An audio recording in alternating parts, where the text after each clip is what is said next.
Aku percaya akan Roh Kudus, Gereja Kristus yang kudus, persekutuan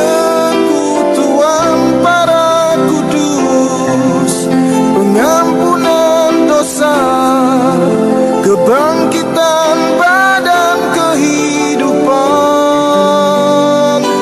yang kekal.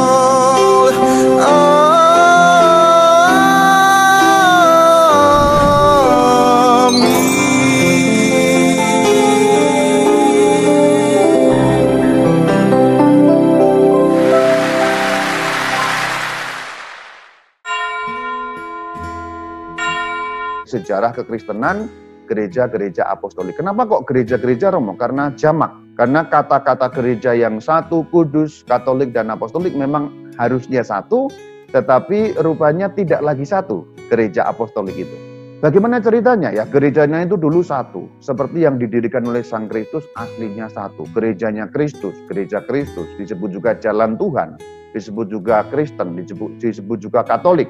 Itu berjalan ratusan tahun, sampai suatu ketika tahun 431 diadakan konsili yang namanya Konsili Efesus. Jadi sebelum tahun 400-an ini gereja itu benar-benar satu, tidak ada perpecahan. Jadi benar-benar gereja yang satu itu ya benar-benar satu.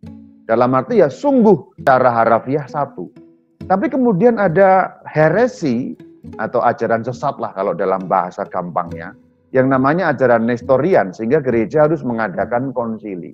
Nah, di dalam konsili terjadi perpecahan gereja yang kemudian ada satu golongan akhirnya lepas dari gereja yang satu itu. Sehingga setelah konsili Efesus, gereja menjadi ada dua bagian. Gereja yang awal mula satu tadi tetap, kemudian ada yang memisahkan diri sejak konsili Efesus, namanya gereja non-Efesian. Disebut non-Efesian karena tidak menerima keputusan konsili Efesus. Maka disebut non-Efesian. Non, tidak, Efesian mengacu pada konsili Efesus. Berarti gereja yang tidak menerima keputusan konsili Efesus. Disebutnya gereja non-Efesian. Apakah gereja ini apostolik? Apostolik. Mereka punya jalur suksesi yang benar. Mata rantainya ada. Jadi dua-duanya ini kemudian menjadi gereja yang apostolik, sama-sama apostolik. Mempertahankan tradisi-tradisi yang sejak semula. Kemudian tetap berlanjut ya, gereja yang satu itu tetap berlanjut dengan satu pemisahan yang namanya non-Efesian. Sejarah kekristenan, gereja-gereja apostolik. Kenapa kok gereja-gereja Romo? Karena jamak. Karena kata-kata gereja yang satu, kudus, katolik, dan apostolik memang harusnya satu, tetapi rupanya tidak lagi satu, gereja apostolik itu. Kemudian ada heresi lagi, yaitu namanya monofisit. Tahun 451 diadakan konsili kembali di kota yang lain, namanya kota Chalcedon. Tapi kemudian ada sebagian dari anggota gereja yang berarti juga para uskupnya, para presbiter, diakon, dan umatnya, ada yang tidak setuju dengan keputusan konsili Chalcedon. Lalu mereka memisahkan diri dari gereja yang satu itu, lalu disebut gereja non-Chalcedonian. Jadi sudah ada 3 perpecahannya ya. Tapi ketiga-tiganya ini sama-sama apostolik, saudara. Berarti ini tiga-tiganya ini gereja-gereja yang apostolik juga. Terus berjalan seperti ini sampai tahun 1000-an. Sampai tahun boleh dikatakan 1054 yang sering dianggap sebagai angka penanda. Yaitu terjadi skisma barat dan timur. Barat yang dimaksud adalah Roma, yaitu gereja Roma. Timur yang dimaksud adalah gereja Konstantinopel. Sejarah kekristenan, gereja-gereja apostolik. Kenapa kok gereja-gereja Romo? Karena jamak. Karena kata-kata gereja yang satu, kudus, katolik, dan apostolik memang harusnya satu, tetapi rupanya tidak lagi satu, gereja apostolik itu. Berarti ini tiga-tiganya ini gereja-gereja yang apostolik juga. Terus berjalan seperti ini sampai tahun 1000-an. Sampai tahun boleh dikatakan 1054 yang sering dianggap sebagai angka penanda, yaitu terjadi skisma barat dan timur. Barat yang dimaksud adalah Roma, yaitu gereja Roma. Timur yang dimaksud adalah gereja Konstantinopel.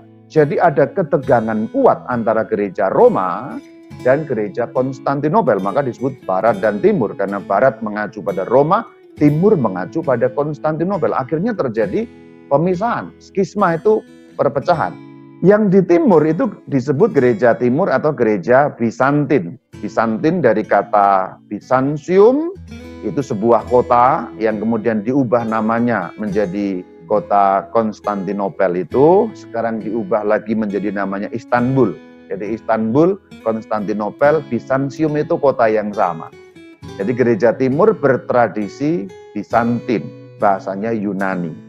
Kemudian yang di barat, yang di Roma itu disebut gereja barat karena letaknya di barat, itu disebut juga gereja Latin. Kenapa kok disebut Latin? Karena tradisinya, tradisi liturginya, tradisi Latin. Kalau non-Efesian tadi tradisi apa, Romo?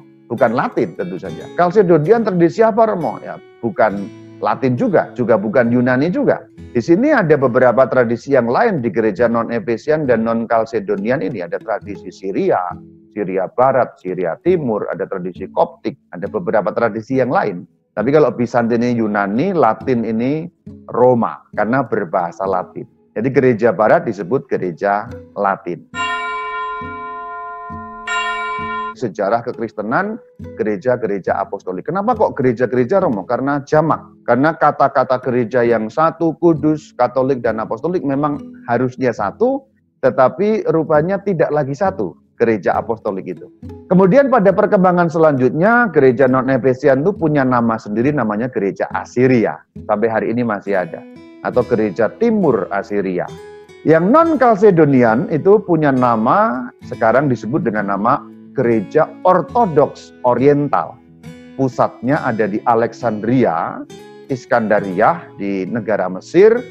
Pemimpin gerejanya juga disebut Paus. Jangan kagetan sekali lagi. Jadi ada Paus Roma, ada Paus Alexandria. Kapan-kapan saya cerita mengenai Paus Alexandria. Lu katanya Paus di dunia ini hanya satu, Romo. Ya betul, Pausnya gereja Latin hanya satu. Pausnya gereja Barat hanya satu, di Roma. Tapi gereja Timur yang disebut Ortodoks Oriental atau non-Kalsedonian tadi, itu punya Paus yang berdomisili, berkedudukan di kota Alexandria, Mesir. Memimpin gereja Ortodoks Oriental. Kemudian yang bertradisi Bizantin, zaman sekarang disebut gereja Ortodoks Timur. Jadi Ortodoks itu pun berbeda, ada dua Ortodoks. Ada Ortodoks Oriental, ada Ortodoks Timur. Kalau Ortodoks Oriental pusatnya di Mesir, yaitu di Alexandria. Ortodoks Timur pusatnya di Konstantinopel atau di Istanbul zaman sekarang. Apakah ini juga punya paus? Enggak punya kalau ini. Mereka punya patriark. Nah, kemudian gereja barat yang bertradisi Latin tadi itu disebut gereja Katolik. Jadi gereja Katolik itu salah satu dari 4 gereja yang apostolik. Kita bukan satu-satunya loh ya. Bahwa kita berasal dari awal mulanya itu betul. Tapi Ortodoks Timur juga berasal dari awal mulanya. Ortodoks Oriental juga dari awal mulanya. Gereja Asiria juga dari awal mulanya. Jadi kalau kita mau sebut zaman sekarang, mana gereja yang apostolik itu? Ya ada 4 ini. Katolik itu apostolik juga, Ortodoks Timur itu juga apostolik, Ortodoks Oriental itu juga apostolik, Asiria itu juga apostolik. Jadi kita berbagi apostolisitas. Apostolisitas itu apa, Romo? Ya gampangnya nyambung mata rantainya ke zaman para rasul. Gereja Katolik nyambung ke zaman para rasul enggak, Romo? Nyambung. Ortodoks Timur nyambung. Ortodoks Oriental nyambung juga. Asiria nyambung. Jadi kita share bersama satu iman, satu Tuhan, satu baptisan. Hanya kemudian berbeda dalam struktur gitu maksudnya. Strukturnya menjadi masing-masing. Kalau dulunya awal-awalnya ini satu dan menyatu memang. Tapi kemudian tadi ada penanda tahun-tahun itu pisah, akhirnya menjadi 4 perpisahan yang berbeda. Memang di Indonesia kita tidak ada contoh-contohnya sehingga sulit mengidentifikasi ini ya. Gereja Asiria itu ya kalau Anda pergi ke daerah Irak sana ya ada banyak ya. Ke Baghdad. Ya, kalau Oriental kalau Anda pergi ke Armenia, kalau Anda pergi ke Mesir itu ada. Ortodoks Timur itu kalau Anda pergi ke Turki, Anda pergi ke Rusia, itu ya Ortodoks Timur. Nah, yang kita kenal gereja Katolik atau gereja Latin. Tradisi Latin juga yang kita kenal.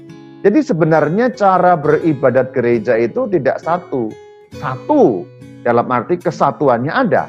Tetapi ada ciri-ciri masing-masing. Ada ciri Latin, ada ciri Bizantin, ada ciri Syria, ada ciri Koptik, ada ciri Armenia, ada ciri Kaldea, nah gitu. Jadi ada yang berbahasa Syria, ada yang berbahasa Koptik, ada yang berbahasa Yunani, ada yang berbahasa Latin. Kita ini adalah rumpun yang berbahasa Latin karena kita gereja barat, gereja Katolik itu gereja barat. Semoga ini memperluas horizon Anda. Inilah gereja-gereja apostolik. Sejarah kekristenan, gereja-gereja apostolik. Kenapa kok gereja-gereja, Romo? Karena jamak. Karena kata-kata gereja yang satu, kudus, katolik, dan apostolik memang harusnya satu, tetapi rupanya tidak lagi satu, gereja apostolik itu. Semoga ini memperluas horizon Anda. Inilah gereja-gereja apostolik. Nyambung. Jadi 4 ya. Katolik, Ortodoks Timur, Ortodoks Oriental, Assyria. Tapi kemudian beberapa gereja ini kembali ke gereja Katolik meskipun nggak seluruhnya, sebagian. Jadi yang saya sebut proses rujuk. Lihat yang warna biru ya. Lihat yang warna biru gereja Assyria. Kemudian ada yang masuk kembali ke gereja Katolik ya. Lihat warna biru, masuk kembali ke gereja Katolik.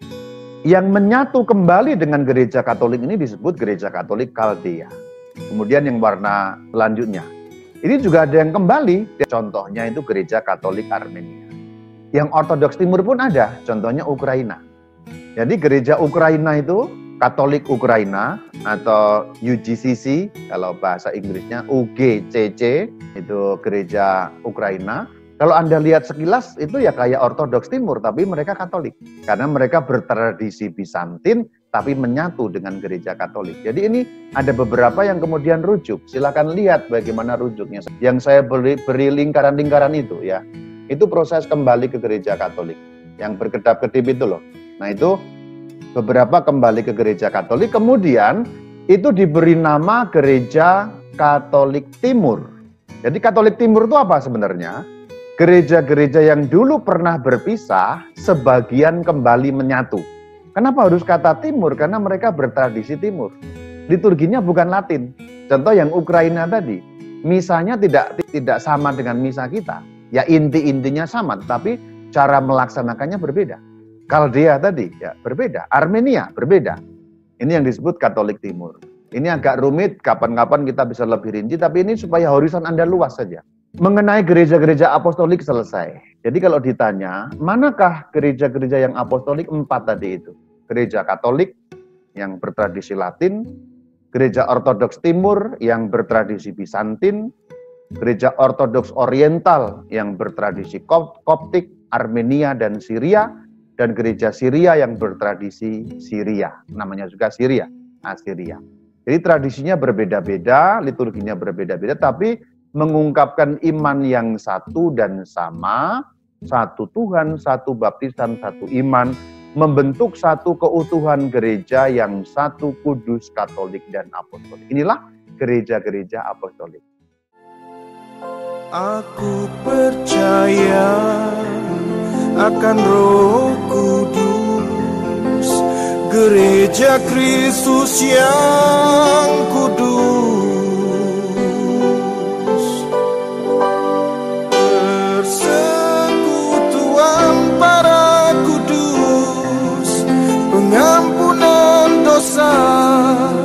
Kebangkitan badan kehidupan